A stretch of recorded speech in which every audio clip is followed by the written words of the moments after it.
करून घेतलेले शॉर्ट्स। मैं मेरे बच्चे की बात कर रहा हूँ, मैं मेरे बच्चे की बात कर रहा हूँ, मुझे वो एक्सपीरियंस है। उसी तरह यहाँ बैठे हुए सभी मान्यवर हैं, हर किसी को अपने बच्चों का एक्सपीरियंस है। ये जरूरी नहीं है कि मैं माइक लेकर बात कर रहा हूँ तो मेरा बेटा एमबीबीएस डॉक्टर होगा, मगर हमने जो चीज को खोया है और जो चीज को खोया है वो हम इंडिया से तो विदेशातली लोक म्हणतात मुंबई हे सांगायला तात्पर्य की आपल्या देशाला जेव्हा आपण विदेशात राहतो जातो आपण इंडिया सांगितलं तर मुंबई म्हणजे मुंबई ही जगामध्ये ओळख असलेलं शहर आहे। मुंबईची एक आगळी ओळख आहे आणि म्हणून या मुंबईला स्वच्छ आणि सुंदर ज्याचा आता उल्लेख केला त्याप्रमाणे बनवलं आणि इथल्या सगळ्या सर्वसामान्यांच्या मुलामुलींना चांगल्या दर्जाचं शिक्षण मिळावं ही अपेक्षा आमची सगळ्यांची असली पाहिजे आणि त्या दृष्टिकोनातला हा प्रयत्न या ठिकाणी कुलाबा तालुका काँग्रेस कमिटीच्या वतीने सुरू केलेला आहे। त्याबद्दल मी कुलाबा काँग्रेस कमिटीचा मनापासून धन्यवाद देतो आणि त्यांना शुभेच्छा देतो। या सगळ्या देशामध्ये सगळ्या मुला मुलींना मी सांगतो आपण सगळे सर्वसामान्य परिवारातले मुलं मुली आहोत। चांगलं शिकायचं, अच्छा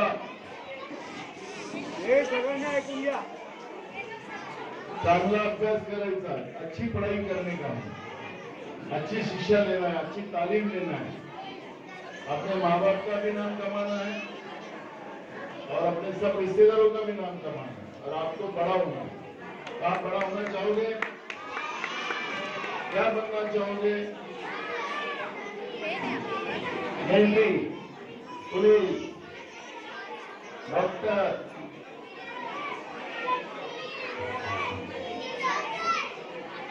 लॉयर, आईपीएस अधिकारी।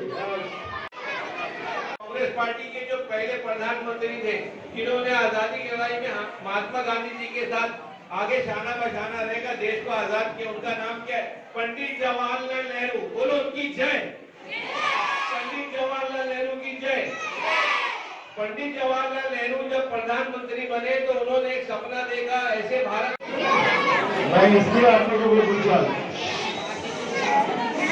मैं आप लोगों को इसलिए पूछा कि हमारा भी सपना होना चाहिए। सपने सिर्फ अमीरों के बच्चों में नहीं, तो हम मीडियम क्लास के और गरीबों के बच्चों में भी उनसे ज्यादा देखने का होता और वो सपने पूरे करने का और उसको सच करने का काम हम सबको करना पड़ता है। हम तुम्हारे जैसे छोटे थे तब हमारा भी सपना था, तो सपने लेना और सपने को पूरा करने के लिए सिर्फ सपने देखते नहीं रहना, उसके लिए मेहनत करना पड़ता है। और मुझे विश्वास है कि आप सब बच्चे लोग बहुत मेहनत करोगे और जो आपका सपना है एक बड़ा इंसान बनने का, वो सपना आप सब लोगों का पूरा हो, ऐसी मैं प्रार्थना करता हूं और मेरे दो शब्द पूरे करता हूं। धन्यवाद।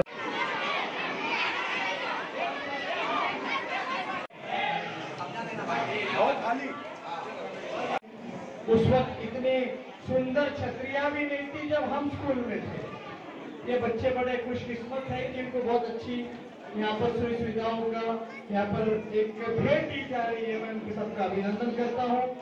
कई बार आदरणीय नाना भाई के नेतृत्व में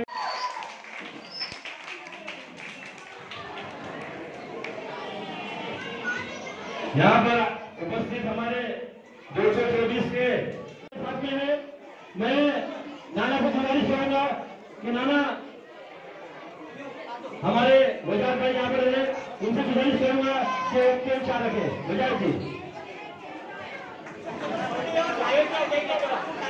आज के आमचं सरकार आलं असतं तर आम्ही खटाखट टाकलं असतं. पण आता आमचं 20-25 खासदारांनी आमचे कमी आलेत, हे पैलवान झालेत. म्हणून यांनी आता मित्रांच्या घरी लोकांचे पैसे लुटून खटाखट लुटून मित्रांना देणं हे त्यांनी थांबावं, ही आमची भूमिका आहे. ना राज ठाकरे मुलाखतीत एका म्हटले की खरं तर लोकसभा निवडणुकीनंतर सगळ्यांनी बोध घ्यायला हवा, जमिनीवरती आलेले कोणाला म्हणजे प्रतिक्रिया आम्ही केली. 21% केला जाणार आहे. मात्र तो ठाणे, नवी मुंबई आणि मुंबई या शहरांसाठी असणार आहे. एसटी सगळ्यात मोठा ग्राहक आहे जे ग्रामीण भागामध्ये डिझेल भरत असतं. एसटीची जुळी रिकामीच राहिली असं अर्थसंकल्पामध्ये एसटीला काहीच मिळालेलं नाही. तुम्ही एक गोष्ट पाहिली असेल की हा महाराष्ट्राच्या इतिहासातला सगळ्यात म्हणजे राज्याच्या जनतेला उदासीन करणारा आणि राज्याच्या जनतेची दिशाभूल करणारा हा पहिला बजेट असेल महायुतीच्या सरकारने. आणि याच्यामध्ये आपण एक गोष्ट पाहिली की पेपर आणि टी व्हीमध्ये अनेक बातम्या पहिल्याच दिवशी होऊन गेल्या. मुख्यमंत्र्यांच्या कार्यालयातून जवळपास या बातम्या बजेटमध्ये काय येणार आहेत त्या पहिलेच पेरल्या गेल्या होत्या. त्या विधानसभेमध्ये आम्ही ते बोलले आधी या बजेट का करण्यात आला. आपण पाहिलं की हा मातृमृत्यू बजेट आहे, हा राज्याच्या जनतेचा नाही. आम्हाला वाटलं की याच्यामध्ये महागाई कमी केली जाईल, शाळेतल्या मुलांच्या पुस्तकावर लागणारा GST कमी केला जाईल, काही गोष्टी सस्त्या केल्या जातील असं आम्हाला वाटलं. पण राज्य सरकारने महागाई कमी करण्यापेक्षा महागाईला वाढवण्याच्या दृष्टीने कशी पावलं उचलतात त्याच्याबद्दलचा संदेश दिलेला आहे. शेतकऱ्यांचं सरसकट कर्ज माफ करण्याची भूमिका आम्ही मांडली होती, ही सरकार करायला तयार नाही. शेतकरी विरोधी असल्यामुळे शेतकऱ्यांसाठी करायची गरज नाही असं त्यांचं मत आहे. आणि या विद्युत बिल माफ करण्याचं त्यांनी सांगितलेलं ते पण अजून संशयात आहे. लोक यांचं म्हणणं काय आतापर्यंतचे बिलं की पुढचे बिलं याच्याबद्दलचं अजूनही संभ्रम आहे. ते आता विधानसभेमध्ये स्पष्टता केली तर त्याच्यावरची प्रतिक्रिया आपल्याला घेता येईल. पण हे सगळ्यात फेकून आणि जुमलेबाज बजेट हा महाराष्ट्राच्या पहिल्यांदा या महायुतीचा पाहिजे. की ज्या पद्धतीनं हे मुख्यमंत्री पदाचा चेहरा घेऊन चाललेले आहेत, उद्धव ठाकरे यांना चेहरा नको आहे, मुख्यमंत्री उद्धव ठाकरे काँग्रेसला नको आहे, कोणत्याही परिस्थितीमध्ये मुख्यमंत्री म्हणून उद्धव ठाकरे काँग्रेसला नको आहे अशी अंतर्गत वाढून तुम्हाला माहिती मिळेल अशा प्रकारचा गंभीर राजू वाघमारेंनी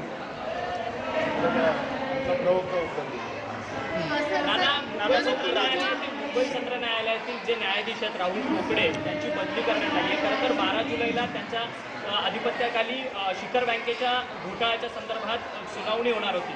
राहुल बोकडे यांच्या नेतृत्वाखालीच खरं तर महाराष्ट्र सदन, भोसरी भूखंड आणि शिखर बँक घोटाळा प्रकरण असे अनेक जे सुनावण्या आहेत त्यांच्या हाताखालून गेलेल्या आहेत. अंतिम टप्प्यापर्यंत पोहोचलेल्या असताना त्यांचा आता बदली करण्यात आलेली आहे. 2 दिवसाच्या पहिले सत्ताधारी पक्षांच्या आमदारांवर दंड ठोकवण्याचं काम कायद्यानुसार ज्यांनी केलं होतं त्यांचं नाव जस्टिस बोकडे होतं. कायद्याप्रमाणे जे जे काही होईल ते करण्याचं काम प्रामाणिकपणे जस्टिस बोकडे करत होते.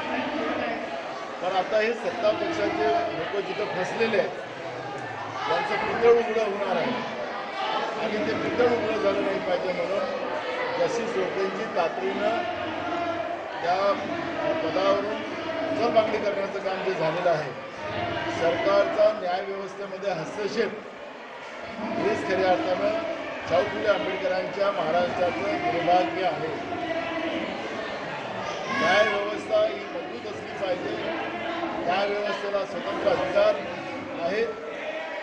पण या सरकारमध्ये केंद्राच्या आणि राज्याच्या भाजपप्रणीत सरकारमध्ये न्यायव्यवस्था सुद्धा ही स्वतंत्र नाही याचं हे लक्षण आहे. आणि म्हणून भीतीपोटी जस्टिस बोकडेंची बदली केली गेली अशा पद्धतीचं चित्र आहे. पण न्यायदेवता अजूनही न्यायदेवतेवर आमचा विश्वास आहे की जेवढे मग शिखर बँकेचे प्रॉब्लेम होत जमिनीच्या घोटाळ्यांचे प्रॉब्लेम होत. जमिनीच्या घोटाळ्यामध्ये एका संविधानिक पदावर बसलेल्या व्यक्तीवरही 3,000 रुपयाचा दंड झालेला आहे या सत्ता पक्षाच्या माणसावर. त्याच्यामुळे भयभीत झालेल्या महायुती सरकारने या पद्धतीचा न्यायव्यवस्थेमध्ये हस्तक्षेप करणं हे महाराष्ट्रासारख्या राज्याला भूषणावं नाही याचा आम्ही विरोध करतो. वरती घे हा दाखव सगळ्यांचा मुंबा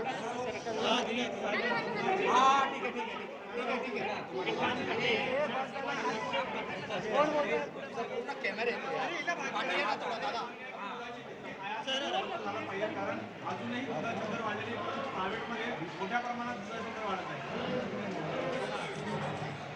परवा विधानसभेमध्ये आम्ही मुद्दा उपस्थित केलेला होता. राज्यामध्ये दूध उत्पादक शेतकऱ्यांनी तसा विधानसभा मोर्चा पण आणलेला होता. पण राज्यातलं आणि केंद्रातलं सरकार हे शेतकरी विरोधी आहे असं एकदम स्पष्ट झालेलं आहे. केंद्र सरकारने ज्या आयात करणाऱ्या काही वस्तू आयात करायचा निर्णय घेतलेला आहे त्याच्यामध्ये दुधाची वस्तू पण आयात करायचा निर्णय सरकारने केला आणि ते विदाऊट आयात ड्युटी न लावता देशामध्ये आणायचं. याचा अर्थच असा आहे की देशातल्या दूध उत्पादक शेतकऱ्यांना फायदा होऊ नये याची काळजी केंद्रातलं सरकार करते आहे, म्हणजे भाजपचं सरकार करते आहे. आणि त्यांचेच भाऊ हे डबल इंजिनवाले शेतकरी विरोधी हे महाराष्ट्रात बसलेले आहेत. यांनी गुजरातच्या अमूल डेअरीला कसा फायदा मिळेल याच्यावर सातत्यानं लक्ष घातलेलं आहे. आणि मग देशाच्या दूध उत्पादकांना दुधाचा दर मिळतो तो सगळ्यात कमी दर असेल तर तो महाराष्ट्रात आहे.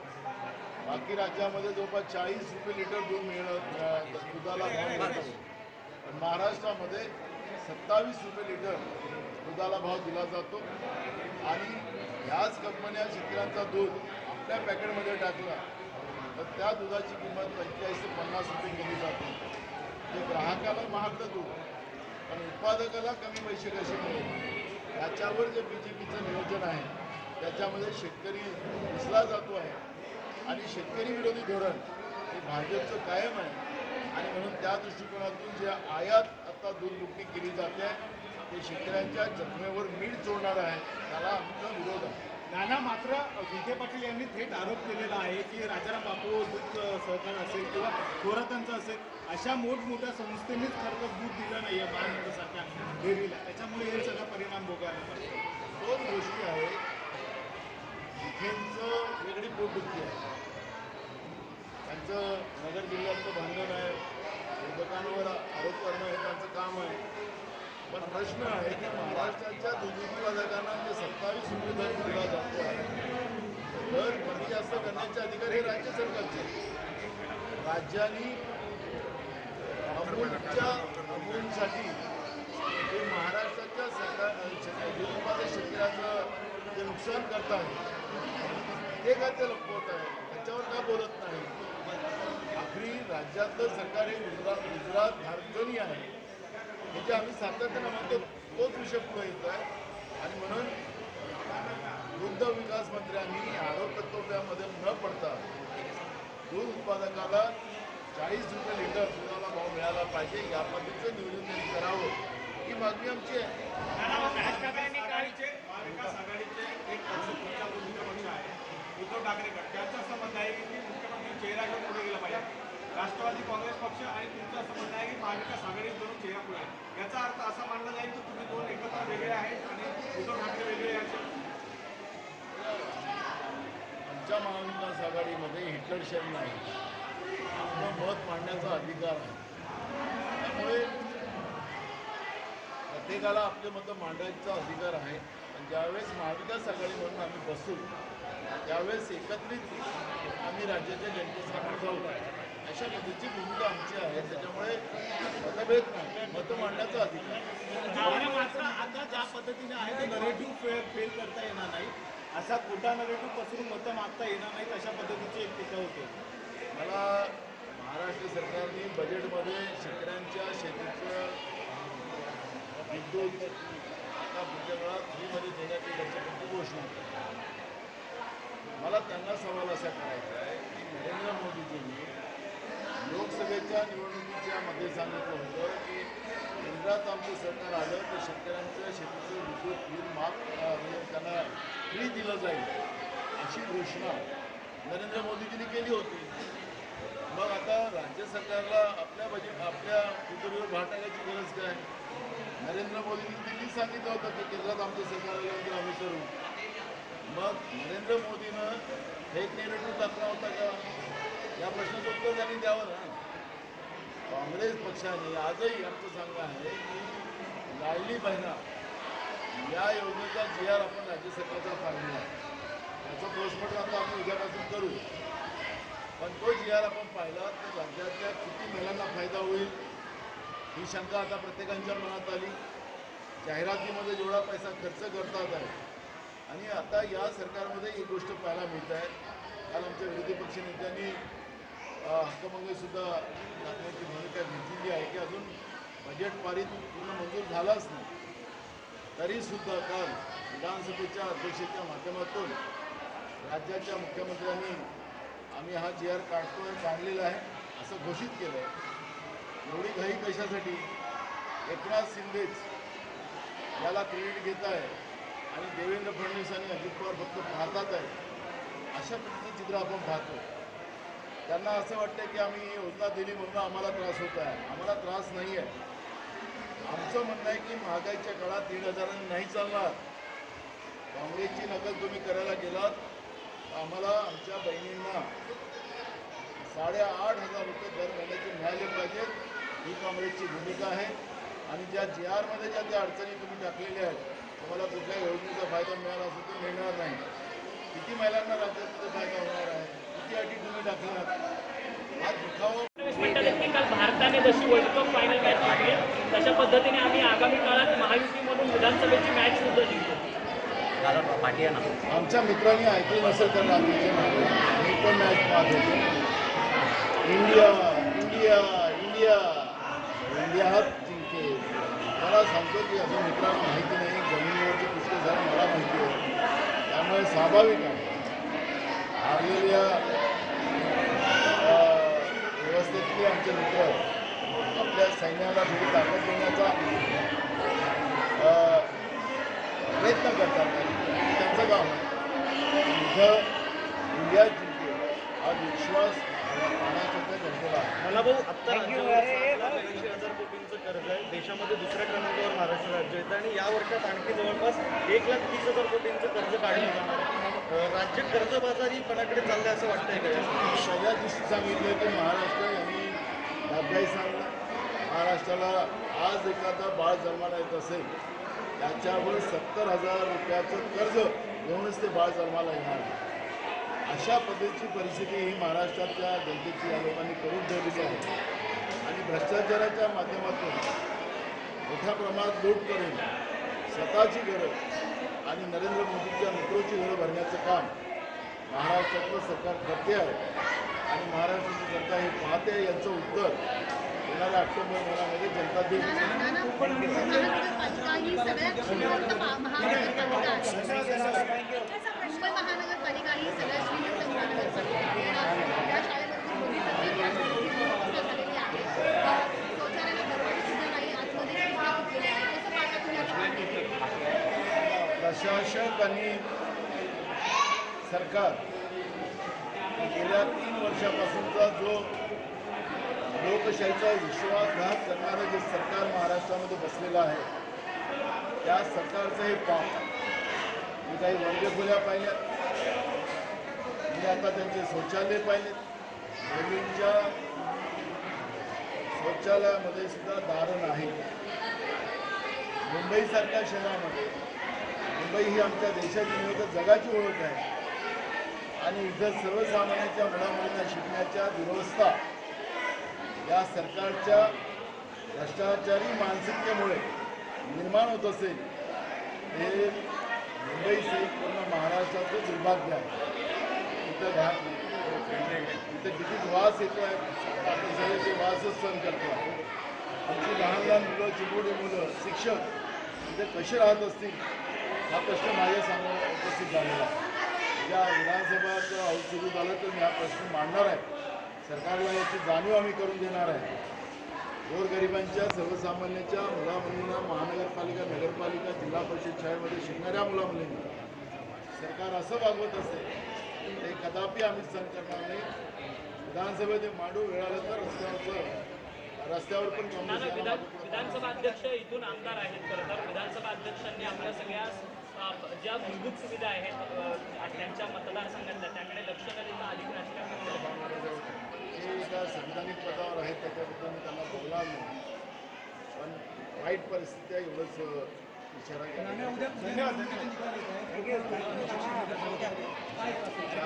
महाविकास आघाडी जिंकते. हक्कभंग सुद्धा टाकण्याची भूमिका घेतलेली आहे की अजून बजेट पारित पूर्ण मंजूर झालाच नाही तरी सुद्धा काल विधानसभेच्या अध्यक्षेच्या माध्यमातून राज्याच्या मुख्यमंत्र्यांनी आम्ही हा GR काढलेला आहे असं घोषित केलं आहे. एवढी घाई कशासाठी? एकनाथ शिंदेच याला क्रेडिट घेत आहे आणि देवेंद्र फडणवीस आणि अजित पवार फक्त पाहतात आहे. अशा प्रकारचं चित्र आपण पाहतो. त्यांना असं वाटतं की आम्ही ही योजना दिली म्हणून आम्हाला त्रास होत आहे. आम्हाला त्रास नाही आहे. आमचं म्हणणं आहे की महागाईच्या काळात 1,500 नाही चालणार. काँग्रेसची नकल तुम्ही करायला गेलात आम्हाला आमच्या बहिणींना 8,500 रुपये दर महिन्याचे मिळाले पाहिजेत. ही काँग्रेसची भूमिका आहे. आणि ज्या GR मध्ये ज्या त्या अडचणी तुम्ही टाकलेल्या आहेत तुम्हाला कुठल्या योजनेचा फायदा मिळाला असेल तर मिळणार नाही. किती महिलांना राज्याचा फायदा होणार आहे? किती अटी तुम्ही टाकल्यात? हा दिखावापणा नाही. लाडल्या बहिणींना तुम्हाला द्यायचं असेल तर प्रामाणिकपणे द्या. असं खोटारडेपणा करून तुम्हाला निवडणुकीच्या पुढे जाता येणार नाही. आमची मागणी अशी आहे, आम्हाला काही नाही, आम्हाला आनंद आहे राज्यातल्या आमच्या बहिणींना या पद्धतीचं राज्य सरकारच्या तिजोरीतून पैसे जात असतील तर त्याला काँग्रेस पक्षाला आनंद आहे. कारण की हा पैसा नाही तर तुम्ही लुटपाटमध्ये नेता आणि त्या नरेंद्र मोदींचे जे मित्र आहेत त्यांच्या घरी टाकता. त्याच्यापेक्षा राज्याच्या बहिणीकडे हा पैसा गेला तर त्याचा आनंद आम्हाला राहील. आणि याला सरसकट या महिलांना फायदा मिळाला पाहिजे. आमच्या भगिनींना फायदा मिळाला पाहिजे. आणि 1,500 नाही चालणार. 8,500 रुपये आम्ही दिले पाहिजे. ही मागणी काँग्रेस पक्षाची आहे.